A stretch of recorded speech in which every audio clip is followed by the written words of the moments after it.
Maktum, tulisannya Syekh Safiyur Rahman Al-Mubarakfuri, yaitu tentang sirah Nabi Muhammad SAW. Saya akan sedikit membacakan satu penggalan kisah dalam kitab ini, yaitu pada peristiwa perjanjian Hudaybiyah, Sulhul Hudaybiyah, yaitu peristiwa yang terjadi pada tahun ke-6 Hijriah. Yang ingin saya bacakan di sini ada tentang judul Rusulu Quraisy, yaitu para utusan Quraisy. Bismillahirrahmanirrahim. Thumma qala rajulun min Kinanah ismuhul Hulais ibnu Alqamah. Kemudian seorang laki-laki dari Bani Kinanah yang bernama Hulais bin Alqamah berkata, Da'uni ati, biarkan saya mendatanginya. Jadi agak di tengah-tengah memang. Awalnya ketika orang-orang Quraisy itu mendengar informasi bahwa Nabi Muhammad SAW bersama para sahabatnya akan datang ke Makkah, mereka itu benar-benar ketakutan, takut sekali, sehingga mereka berusaha sekuat tenaga untuk menghalangi masuknya Rasulullah SAW yang membawa 1.500 orang jamaah untuk umroh, untuk umroh. Maka ketakutan ini juga sebenarnya memang ada dasarnya.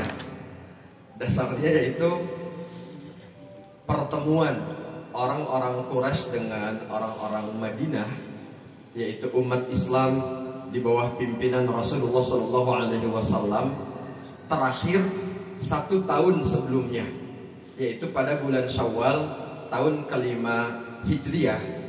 Mereka bentrok ketika orang-orang Quraisy mengajak pasukan dari seluruh jazirah Arab.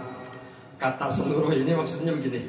Jadi mereka mengajak pasukan dan sekutu mereka yang terdiri dari lintas suku dan lintas agama untuk mengepung Madinah berjumlah 10.000 pasukan, yang mana 10.000 ini adalah jumlah yang sama dengan seluruh penduduk Madinah. Jadi saat itu penduduk Madinah kalau dihitung termasuk orang tuanya, kakek-kakek, nenek-nenek, dan bayi-bayinya jumlahnya 10.000. Nah, sedangkan di sisi lain pasukan Quraisy yang membawa sekutu 10.000 itu prajurit semua gitu. Prajurit semua. Ternyata 10.000 pasukan itu kalah oleh pasukan Islam dalam peristiwa yang memang sangat monumental, sangat terkenal ketika sahabat yang mulia Salman Al-Farisi mengusulkan kepada Rasulullah SAW untuk menggali parit, gitu ya, menggali parit. Nah, maka peristiwa ini memang membuat orang-orang Quraisy ini benar-benar ketakutan, nggak bisa move on, gitu ya, dari peristiwa itu. Mereka berusaha sekuat tenaga menghalangi masuknya Rasulullah. Walaupun ketika mereka mengutus beberapa utusan, ada di sini utusan yang bernama Budail bin Warqa Al-Khuzai. Budail bin Warqa namanya agak asing. Dia itu berasal dari Bani Khuza'ah. Ketika Budail bin Warqa datang kepada Rasulullah SAW, kemudian dia berkata, Inni taraktu Ka'ab bin Lu'ay nazalu a'dada miyahil Hudaybiyah. Saya, di belakang saya ada Ka'ab bin Lu'ay bersama pasukannya yang sedang camp, sedang singgah di perairan Hudaybiyah. ma'ahum al-'udul matafil. Dia membawa unta-untanya. Wa hum muqatiluka wa sadduka 'anil bait. Mereka siap untuk memerangimu dan menghalangimu untuk mendatangi Baitullah, yaitu Ka'bah. Qala Rasulullah sallallahu alaihi wasallam. Lalu Rasulullah sallallahu alaihi wasallam bersabda, "Inna lam naji' liqitali ahadin." Sesungguhnya kami datang sama sekali tidak bermaksud untuk memerangi seorang pun. Walakinna ji'na mu'tamirin. Tapi kami datang untuk ibadah umrah. Wa inna Quraisyan qad nahikathumul harbu wa adarrat bihim. Dan sebenarnya kenapa sih kalian pengen banget perang? Padahal kata Rasulullah gitu ya, padahal perang itu benar-benar telah membinasakan orang-orang Quraisy, telah membuat mereka celaka. Fa in sya'u madadtuhum. Maka jika mereka mau, maka kami akan berbuat baik kepada mereka. Wa yakhlu baini wa bainan nas. Tapi biarkanlah mereka membiarkan jalan kami untuk sampai ke Masjidil Haram. Wa in sya'u an yadkhulu fi ma dakhala fihi an-nas fa'alu. Bahkan jika mereka mau, silahkan mereka bergabung dengan kami untuk menuju Baitullah. Karena sebenarnya menurut riwayat yang dibawa oleh Rasulullah SAW dalam 1.500 orang itu nggak Muslim semua gitu, nggak Muslim semua. Karena kan biasa yang melaksanakan ibadah haji sejak Nabi Ibrahim, sepeninggalan Nabi Ibrahim, Nabi Ismail alaihi wassalam, itu mereka memang biasa setiap tahun menjalankan ibadah haji. Lalu setelah Rasulullah hijrah dari Makkah ke Madinah, orang-orang Madinah juga nggak bisa lagi jemaah ibadah haji gitu ya. Ibadah haji dan umrah itu nggak bisa karena memang pertikaian yang selalu terjadi antara Quraisy dengan pihak Rasulullah SAW. Nah, lalu kita lompat ke Rasulullah Quraisy tadi. Kemudian setelah orang-orang Quraisy itu nggak percaya sama utusan mereka sendiri yang bernama Budail bin Warqa tadi, kata mereka, enggak Budail bin Warqa ini kan dari Bani Khuza'ah. Bani Khuza'ah itu memiliki kedekatan dengan Bani Hashim dan Bani Muthalib, sehingga bisa aja dia bohong gitu. Nah, udah diutus masih nggak dipercaya, takutnya dia bohong karena saking rasa takut tadi gitu. Akhirnya kemudian ada orang lain lagi yang diutus lagi, yaitu Hulais bin Alqamah tadi. Tapi ketika Hulais bin Alqamah datang, Rasulullah SAW menyampaikan kalimat yang sama seperti yang beliau sampaikan kepada Budail bin Warqa. Sama. Udah gitu kata Rasulullah kepada para sahabat, ini adalah orang yang qaumun min qaumin yu'azzimuna al-badan fab'athuha. Dia itu orang yang memuliakan kurban ya. Maka sekarang giring, datangkan kepada dia kurban-kurban yang kita siapkan.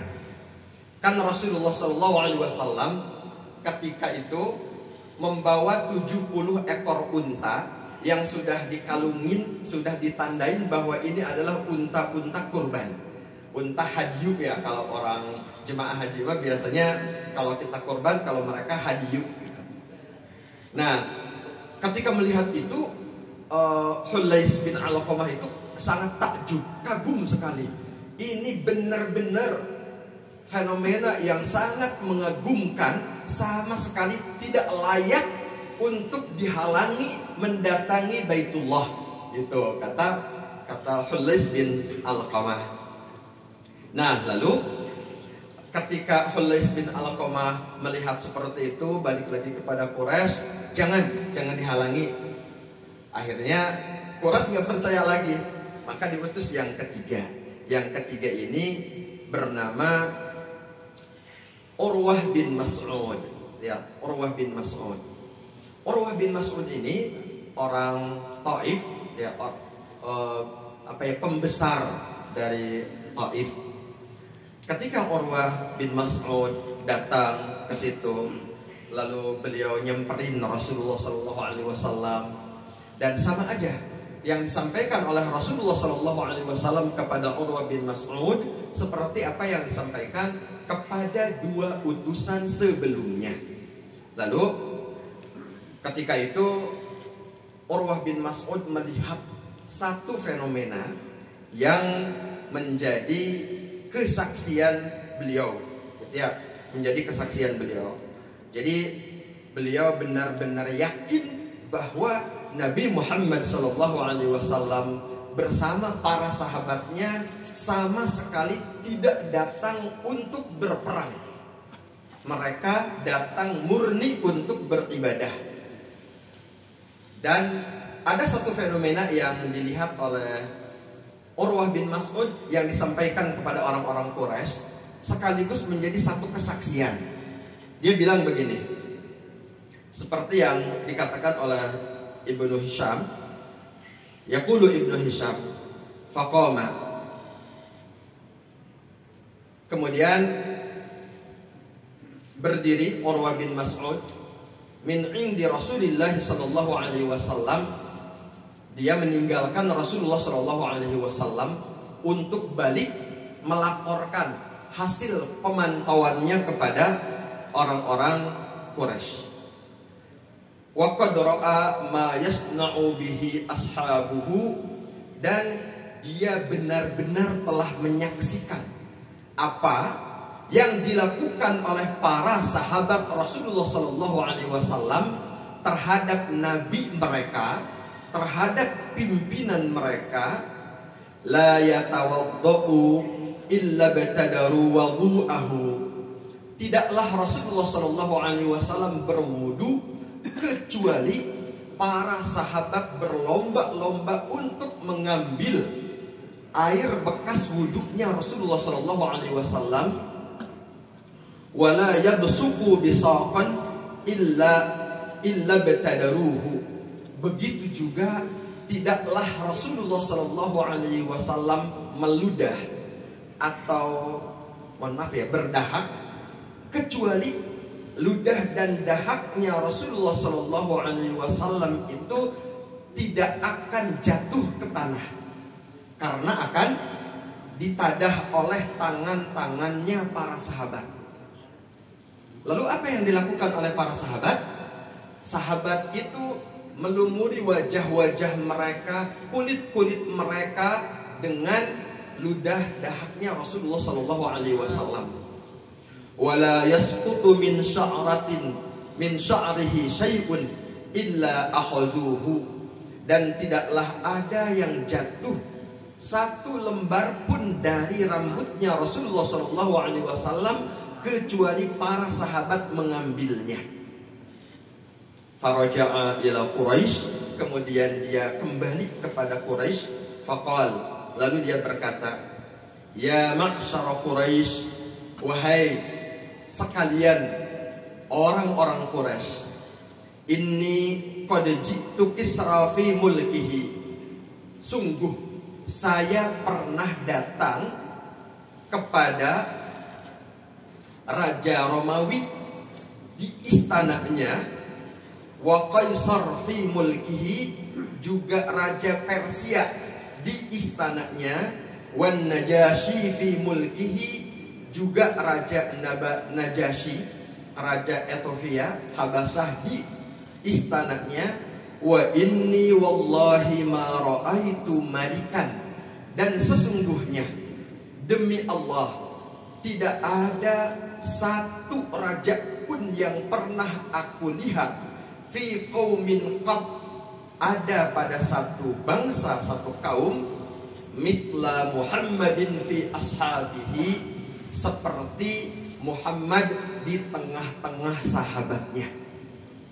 Artinya tidak ada pengikut sahabat yang sebegitu hebat, sebegitu setia dalam mengikuti pemimpinnya, mengikuti raja-rajanya seperti hebatnya sahabat-sahabat Rasulullah Shallallahu Alaihi Wasallam.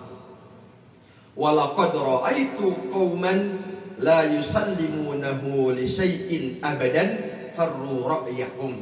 Maka saya benar-benar melihat bahwa para pengikut Muhammad itu tidak akan membiarkan Muhammad celaka sedikit pun. Maka kata dia, pesan saya atau pendapat saya, usulan saya, jangan pernah memerangi mereka. Gitu kata Urwah bin Mas'ud.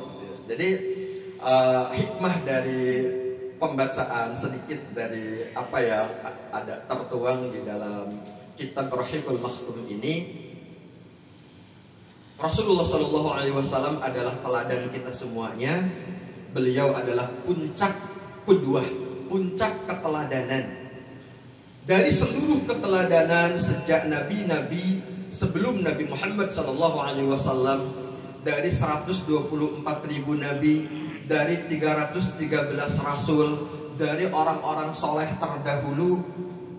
Yang menyempurnakan keteladanannya adalah Rasulullah Shallallahu Alaihi Wasallam.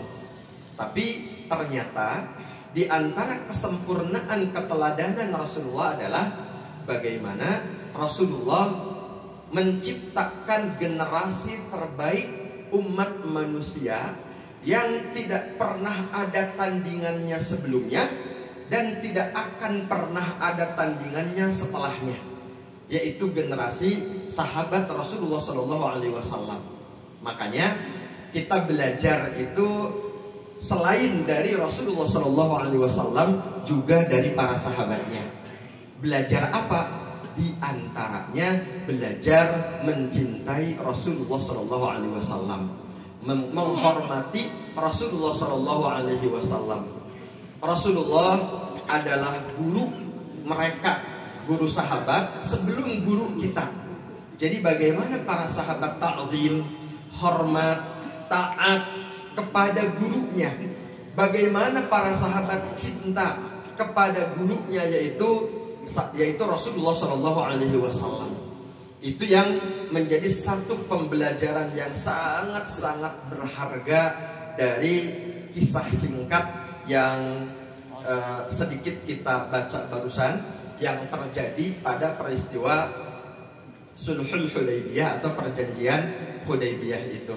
Mudah-mudahan kita menjadi para pecinta Rasulullah Shallallahu Alaihi Wasallam yang sejati, yang tidak akan pernah rela membiarkan Rasulnya ada yang mencederai risalahnya, agamanya, juga para zuriyahnya, keturunannya, juga para pewarisnya, yaitu para ulama, para guru-guru kita. Dan sekarang kan hari guru ya, hari guru, maka mari sama-sama kita menteladani para sahabat Rasulullah Shallallahu Alaihi Wasallam dalam memberikan cinta kita, pembelaan kita kepada guru-guru kita di dalam hidup mereka. Dan pada saat tadi dibaca gitu ya, kisah tadi itu, Urwah bin Mas'ud belum masuk Islam. Tapi berikutnya pada tahun ke-8 Hijriah, Urwah bin Mas'ud masuk Islam. Sebenarnya beliau masuk Islamnya itu mungkin sudah masuk ke awal tahun ke-9. Karena tahun ke-8 itu kan Rasulullah itu masuk ke Makkah untuk membebaskan kota Makkah bersama 10.000 pasukan Islam. Kalau pada perang Khandaq 10.000 itu adalah pasukan Quraisy bersama sekutunya. Kalau pada Fathu Makkah 10.000 itu pasukan Islam. Nah, itu pada bulan haji gitu ya, tahun ke-10 Hijriah. Rasulullah berangkat bulan Ramadan, kemudian pada bulan Ramadan juga dengan akhirnya dengan damai berhasil membebaskan kota Makkah. Tapi beliau nggak pulang sampai kemudian pada bulan Dzulqa'dah itu bulan Dzulqa'dah, bulan Syawal, Dzulqa'dah, itu ada yang disebut dengan perang Hunain, yaitu perang melawan Bani Thaqifah, orang-orang Taif yang dari Madinah jumlah pasukan 10.000, pada saat perang melawan Bani Thaqifah sudah bertambah menjadi 12.000. Karena ada mu'allaf, orang-orang yang baru masuk Islam langsung diajak jihad gitu, yaitu 2.000 dari orang-orang Makkah yang oleh Allah Subhanahu wa taala disebutkan yadkhuluna fi dinillahi afwaja. Mereka masuk ke agama Allah itu rombongan gitu ya, banyak sekali, banyak. Nah, setelah Rasulullah pulang, kemudian sebelum ke Madinah itu beliau haji dulu gitu ya. Dari Taif balik lagi ke Makkah, haji, kemudian menikahi Sayyidah Maimunah saat itu. Gitu ya, ada menikah Sayyidah Maimunah, lalu baru Rasulullah setelah itu pulang ke Madinah. Nah, pada perjalanan, di tengah perjalanan Rasulullah menuju Madinah, Urwah bin Mas'ud yang tadi memberikan kesaksian itu nyusul dan beliau mengikrarkan 2 kalimat syahadat, masuk Islam. Subhanallah. Setelah itu Urwah bin Mas'ud minta izin kepada Rasulullah untuk kembali kepada kaumnya ke Taif dan mendakwahi kaumnya. Itu barangkali sedikit yang bisa saya bacakan. Mohon maaf jika ada banyak kekurangan dan kesalahan dalam pembacaan kitab ini. Dan sekali lagi mudah-mudahan Allah Subhanahu wa taala memberikan anugerah taufik dan inayahnya kepada kita untuk bisa mengikuti keteladanan Rasulullah Shallallahu Alaihi Wasallam dan para sahabatnya, di antaranya dalam mencintai Rasulullah Shallallahu Alaihi Wasallam, juga dalam menghormati guru. Wallahu a'lam bishawab. Mohon maaf sekali lagi. Billahi taufiq wal hidayah. Wassalamualaikum warahmatullahi wabarakatuh. Satu.